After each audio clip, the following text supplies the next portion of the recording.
Have you ever noticed how incredibly easy it is to trust the process when life is just going great?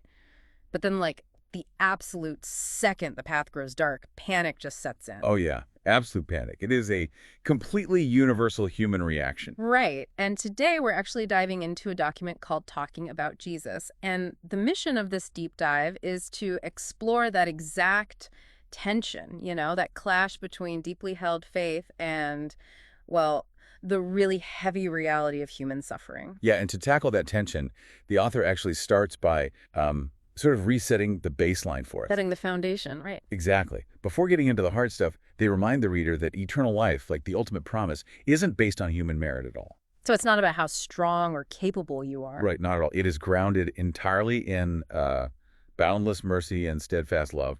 So we are starting right off the bat from a place of unearned grace. Which, I mean, sounds great in theory, right? If you know your ultimate future is completely secure, you really shouldn't be terrified by a bump in the road. You shouldn't be, no, but we absolutely are. We are. We tremble like we have zero safety net the second a trial lingers, or like when a prayer goes unanswered. It is honestly like spiritual amnesia. Spiritual amnesia. That is a great way to put it. Yeah, because our brains are just wired for survival. So an immediate threat, like an unexpected medical diagnosis or a sudden job loss, it just trips the alarm system so loudly. Absolutely. So why are we so quick to believe our temporary circumstances over permanent promises? Well, because the immediate crisis just demands all of your cognitive attention. Yeah. Right. The text touches on this, noting that pain basically speaks louder than grace. Wow. Yeah. Pain speaks louder than grace. Yeah.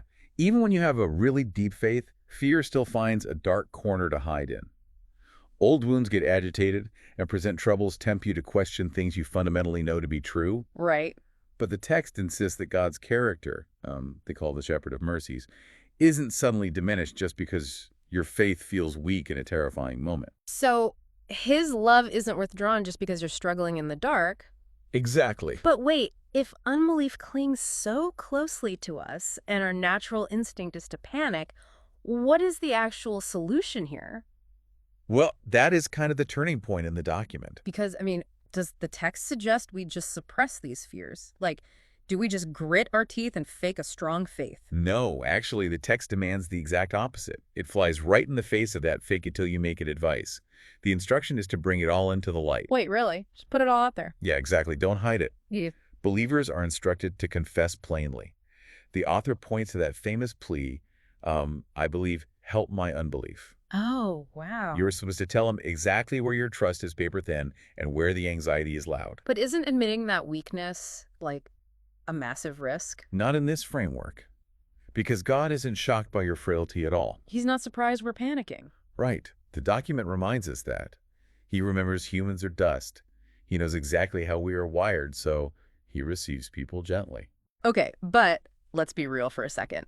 What does this actually do for someone right in the middle of a crisis? Well, I mean, does bringing the fear into the light just magically fix the problem and remove the trial? usually, no. And honestly, that might be the ultimate resolution here. Healing this unbelief doesn't mean God instantly removes the trial. Okay, then what does it mean? It is about learning to see his presence, even in the silence. It is about resting in the finished work of Christ, rather than relying on your own shifting feelings. Right, because feelings fluctuate wildly. Exactly. If your peace relies on how strong your faith feels today, you're going to be a wreck. Yeah. Navigating that gap between what you know to be true and what you feel in the moment is just a profoundly human struggle. It really is. But the takeaway for you listening is that you don't have to carry the weight of having perfect faith. Right. The system is held together by grace, not your perfection. Which brings us right back to that dark path where the panic initially sets in. The text states that the cross is the unshakable proof of love. Yeah, and the resurrection is the declaration of power. Exactly. So here's a final thought to leave you with today. How might viewing your own moments of, unanswered prayers through the lens of those two specific historical promises completely change how you experience the silence?